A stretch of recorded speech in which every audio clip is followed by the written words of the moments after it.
శ్రీకాకుళం జిల్లా ఎచ్చెర్ల మండలం ముద్దాడ పంచాయతీ నందు గౌరవ శ్రీకాకుళం జిల్లా కలెక్టర్ యొక్క ఆదేశాల మేరకు జిల్లాలో నీరు మరియు పారిశుద్ధ విభాగం అవగాహన ర్యాలీ నిర్వహించారు. దినోత్సవ సందర్భంగా ప్రతి ఒక్కరూ గాలి, నీరు, భూమి కలుషితం కాకుండా పర్యావరణాన్ని కాపాడుకొనుటకు ఇంటి ముందు మొక్కలు నాటడం, ప్లాస్టిక్ నిర్మూలించడం, బహిరంగ ప్రదేశాల్లో మల విసర్జన నిర్మూలించడం, రోడ్డుపై చెత్త వేయడం వంటి పనులను నిర్మూలించాలి. తడి చెత్త, పొడి చెత్త చెత్త సంపద కేంద్రానికి తరలించాలి. పరిసరాలను పరిశుభ్రంగా ఉంచాలి. ప్రతి ఒక్కరూ ఆరోగ్యంగా ఉండాలంటే మన ఊరు, మన గ్రామంలో భాగస్వామ్యం వ్యవహరించి పరిసరాలను పరిశుభ్రంగా చేసుకోవాలని గ్రామస్తులతో ప్రతిజ్ఞా ర్యాలీ నిర్వహించారు. ఈ కార్యక్రమంలో సర్పంచ్ బెండి మల్లేశ్వరరావు, గ్రామస్తులు, వార్డు మెంబర్లు, ఎస్బీఎం జిల్లా కోఆర్డినేటర్ కె అమ్మాజీరావు, మండల కోఆర్డినేటర్ చంద్రశేఖర్, పంచాయతీ కార్యదర్శి, engineering assistant VRO T Sumalatha, Venkatesh, Sneha, Ravikumar, Sunitha, Rani, Tulasi, Bhavani, Lokesh, Jayalalitha, Jayakrishna, సచివాలయం సిబ్బంది, ఏఎన్ఎం అంగన్వాడీ సిబ్బంది పాల్గొన్నారు. మనస్ఫూర్తిగా సమస్ఫూర్తిగా అంకిత భావంతో భాగస్వామ్యంగా ప్రతి ఒక్కరూ ఒక కార్యక్రమం ముందుకు తీసుకెళ్తే ఆ గ్రామం కానీ ఆ ఇల్లు కానీ కొన్ని వ్యక్తిగతంగా మీ ఇంటి దగ్గర చెత్త అనేటటువంటిది మీరు తీసుకుంటే ప్రతి ఒక్కరి ఇంటి దగ్గర అదే విధంగా తీసుకుంటే మనకి ఈ యొక్క క్లాప్ మిత్రాలు కానీ ఒక సచివాలయం చెప్పడం కానీ లేకపోతే ఒక ప్రభుత్వాలు చెప్పడం కానీ మనకు అవసరం లేదు. అంటే ప్రతి ఒక్కరు కూడా బాధ్యతగా మీ వ్యక్తిగత పరిశుభ్రత దీని గురించి ఆరోగ్య గురించి ఒకవేళ చెప్పాలంటే మీకు మీటింగ్లో కండక్ట్ చేస్తే ఒక 1 అవర్ పడుతుంది, 1 అవర్ 2 అవర్స్నే పడుతుంది.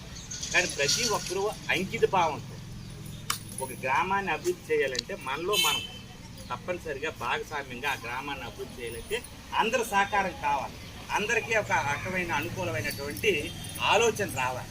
ఇది నాదేది, ఈ చెత్త ఇక్కడ వేసేస్తాం కదా, వాళ్ళందరూ అదే విధంగా వేసేటప్పుడు అందరం వేస్తే పేరుకుపోద్ది. నాకేది అవసరమా, నేను ఒక్కదాన్ని చేస్తే అయిపోయిందా, పేరుకుపోయిందా అనేటటువంటి ఆలోచన ఉండకూడదు.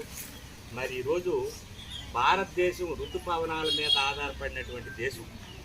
వర్షాలు పడితే పంటలు పండుతాయి, లేకపోతే మనకి ఏది. అటువంటి వర్షాలు పడాలి అనిపించుకునేటప్పుడు కంపల్సరిగా ప్రతి ఒక్కరూ బాధ్యతగా ఒక మొక్క నాటడం, మన స్నేహితుల చేత ఒక మొక్క నాటించడం, మన తల్లిదండ్రుల పేరున ఒక మొక్క నాటించడం, దాన్ని పెంపొందించి ఒక వృక్షంగా సాక్షి చెప్పించుకునేటటువంటి బాధ్యత పెంపొందించాలనేటటువంటి తపన ప్రతి ఒక్కరికి ఉండాలి. ఏదో మొక్క నాటానో అది పేరు కానీ ఫస్ట్ కాదు. గవర్నమెంట్ ఈరోజు కార్యక్రమంలో ప్రతి రోజు ఇరువైపు కొన్ని వేలు మొక్కలు, లక్షల మొక్కలు ఇచ్చారు రాష్ట్రంలో, దేశంలో. ఒక్క మొక్క కూడా ఎక్కడ లేదు. దానికి గుడిసిడి జరిగింది, కానీ దాన్ని పెంపొందించడం, పోషించడం అనేటటువంటి బాధ్యత ఎవరికీ లేదు. అటువంటిది వృధాగా ఖర్చు పెట్టి దాన్ని మనం గురువు కంటే ప్రతి ఒక్కరం కూడాను గాలి, నీరు, భూమి, పర్యావరణం కాపాడుకోవాలంటే తప్పనిసరిగా మనం బాధ్యతగా మనం మొక్కలు పెంచడం, ప్లాస్టిక్ వాడకుండా ఉండడం, బహిరంగ మల విసర్జన చేయకుండా ఉండడం, మరి గ్రామంలో చెత్త చెదారం అనేటటువంటిది లేకుండా చేయడం, మనం తెచ్చేటటువంటి ఘన ద్రవ వ్యర్థ పదార్థాలు తప్పనిసరిగా ఇంటి దగ్గర వేరు చేసి ఆ క్లాప్ మిత్రకు అందించి ఆ చెత్త దగ్గర తప్పనిసరిగా ఒక ఉత్పత్తి అనేటటువంటి కార్యక్రమం చేయించే బాధ్యత ప్రతి ఒక్క పౌరుడికి, మహిళకి, పురుషుడికి వస్తుంది. అది బాధ్యతగా మనం నెరవేరుస్తున్నామంటే ఇప్పుడు మీ ముద్దాడ పంచాయతీ చాలా చక్కగా ఉంది.